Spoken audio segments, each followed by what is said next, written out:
In 40 years of my experience in BC's forest industry, our forests have changed completely. It's significant changes at all levels, in the valley bottoms all the way up to the top of the mountains. We're sitting in a pine stand, all the pine's dead and fallen over. Now we have 70 tons per hectare of dead pine on the ground, which it's going to, if and when it burns, is going to devastate the site and turn it into a grassland and probably not grow trees again.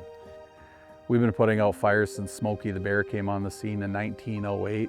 Remember, only you can prevent forest fires. So a lot of these stands were meant to have had a couple fires already, but because we live in such a narrow window and we've been putting fires out for years, everyone just assumes this is how this forest should have looked all the time. Well, that's not necessarily how it would have looked had it had a couple of low entry burns, early on in the rotation or the cereal stage. They're overstocked. There's too many trees. They're out competing each other. And when they compete, trees die. Now we have these dead, dry fuels in our forest ecosystems. There's 10 times more fuel than what there ever was. So that means the fire burns 10 times hotter. It's an example of a policy that was intended to protect the forest, but it isn't doing what it was intended to do. Now we've got these huge, big bonfires going on, which kills all the trees. Nothing survives.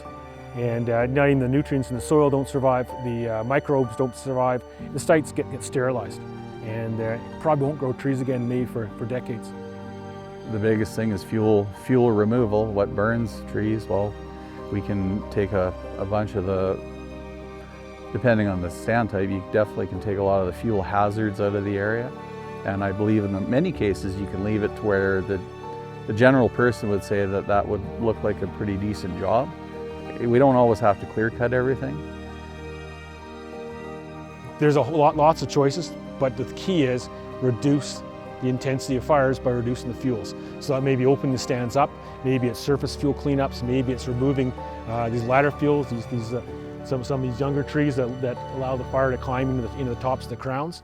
The overall intensity of the fire will decrease with the decreased number of trees and fuels, which mean we have good suppression opportunities. We can actually fight these fires in these stands, and chance these trees actually living is dramatically higher.